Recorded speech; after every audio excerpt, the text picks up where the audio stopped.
सर्व स्वामी भक्तांचे कल्याण हो हीच स्वामींचरणी प्रार्थना।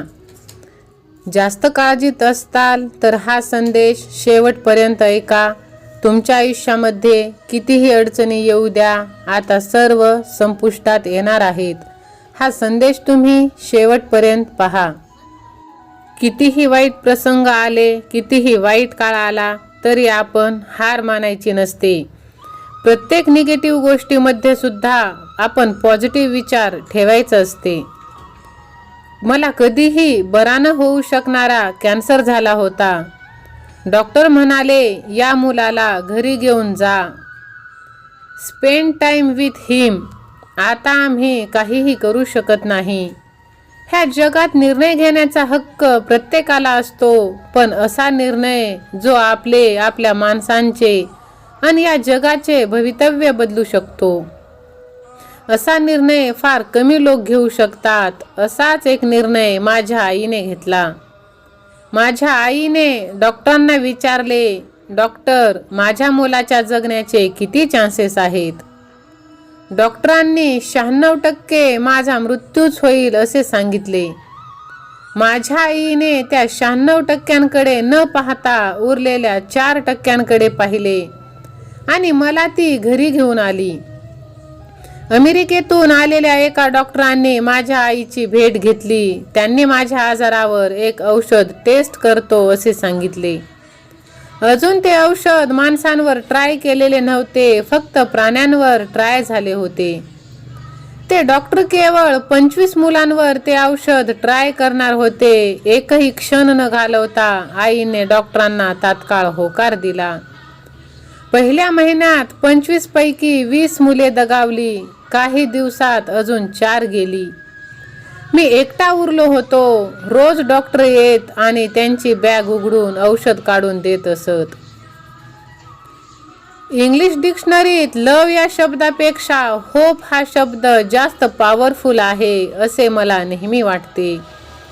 लोकांना वाटते मी वाचलो कारण मी लकी होतो, पण मी लकी नव्हतो मित्रांनो। माझ्या आईने मला लकी बनवले। ज्या औषधाने 24 मुलांचे प्राण वाचू शकले नाही, ते औषध हृदयावर दगड ठेवून ती रोज मला टोचवत होती। मग तो दिवस उजडला। डॉक्टरांनी मला मी बरा झालोय अशी बातमी दिली, पण मला सोडताना ते माझ्या आईला म्हणाले, हा मुलगा कधीही खेळू शकणार नाही, शाळेत जाऊ शकणार नाही। याने आपले टीन एज पाहिले तरी तो एक चमत्कार असेल, पण आपण चमत्कारांवर विश्वास ठेवतोच।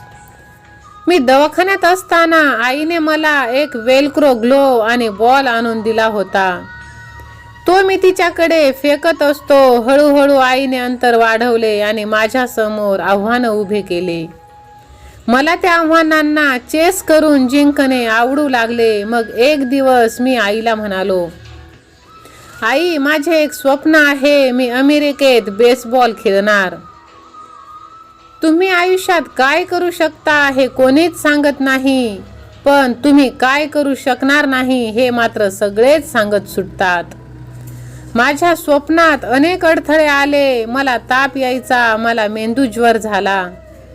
माझ्या आयुष्यात बऱ्याच अशा अडचणी आल्या। माझ्या आयुष्यात मला पहिला हार्ट अटॅक आला तेव्हा मी फक्त 12 वर्षाचा होतो। लोक म्हणत होते की मी हे करू शकणार नाही, मी मात्र तेच करण्यासाठी झटत होतो। वयाच्या 17व्या वर्षी मी अमेरिकेत बेसबॉल खेळायला गेलो। एक स्वप्न सत्यात उतरले, पण आयुष्य हे रोलर कोस्टर सारखे होते। क्षणार्धात तुम्ही करिअरच्या उत्तुंग शिखरावर असता आणि दुसऱ्या क्षणाला आयुष्य तुम्हाला जमिनीवर आणून आपटतं। ज्या बेसबॉलसाठी मी झटलो त्याच बेसबॉल ग्राउंडवर मला वयाच्या 18व्या वर्षी माझे करिअर संपवणारा दुसरा हार्ट अटॅक आला। मला घरी परत पाठवण्यात आले। नियती माझ्याशी अत्यंत अनफेअर वागते आहे असे मला वाटायला लागले। मी डिप्रेशनमध्ये गेलो। रोज झोपताना मी प्रार्थना करायचो, देवा मला उचलून घे। पण दुसऱ्या दिवशी मला जाग येत असे, तो परमेश्वर माझी ही प्रार्थना ऐकत नव्हता। मला मृत्यू सुद्धा येत नव्हता। पण परत मला माझा परमेश्वर इथेच भेटला आईच्या रूपात. तिने मला या नैराश्यातून बाहेर काढले. नंतर मी बँकेची नोकरी जॉईन केली. एक दिवस एक उंचापुरा माणूस जो आमच्या बँकेचा CEO होता त्याचे मला बोलवणे आले.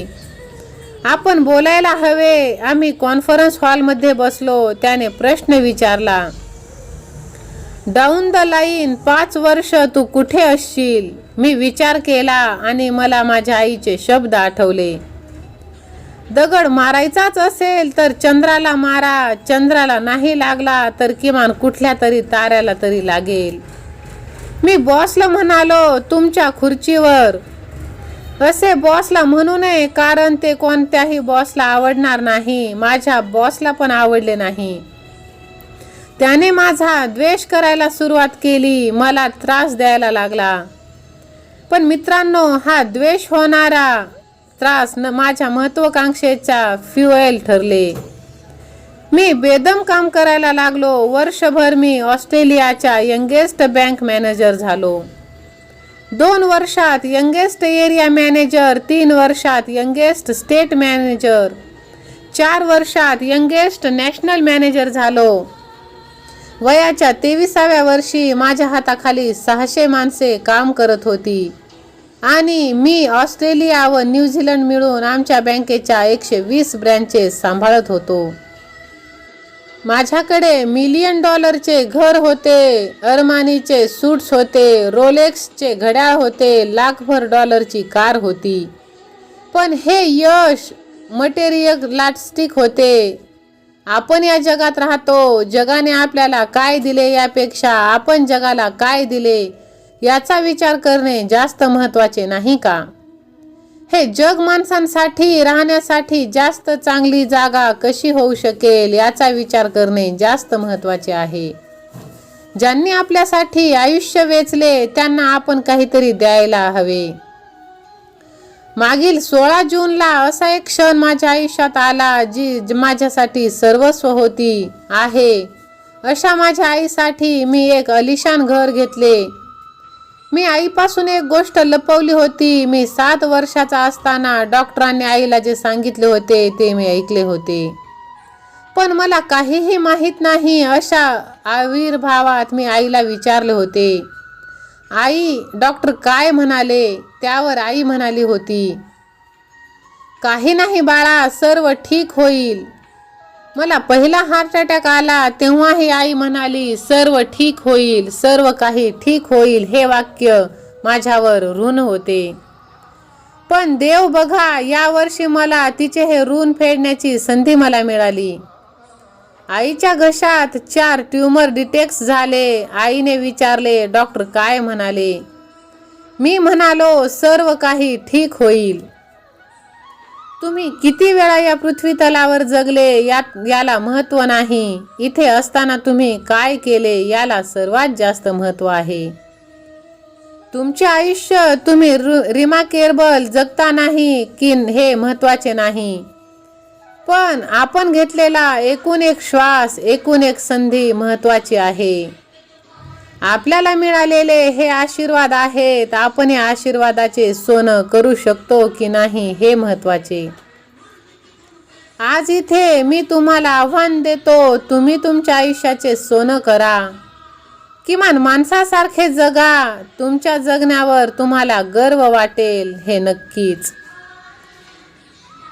माझ्या प्रेमळ स्वामी भक्तांनो, आजचा हा व्हिडिओ आणि हा लेख, सुंदर लेख जर का तुम्हाला आवडला असेल तर लगेच ह्या व्हिडिओला लाईक करा आणि स्वामी सेवा आणि मी ह्या भक्तिमय चॅनलला सबस्क्राईब देखील करा. बाजूची घंटी देखील दाबा, जेणेकरून सर्वप्रथम असेच नवनवीन आणि प्रेरणादायी व्हिडिओ तुमच्यापर्यंत पोहोचतील. हा व्हिडिओ ज्यांना याची गरज आहे, जे निगेटिव्ह गोष्टी सारखं बोलत असतात, जे डिप्रेशनमध्ये आहेत, त्यांना शेअर देखील करायला तुम्ही विसरू नका.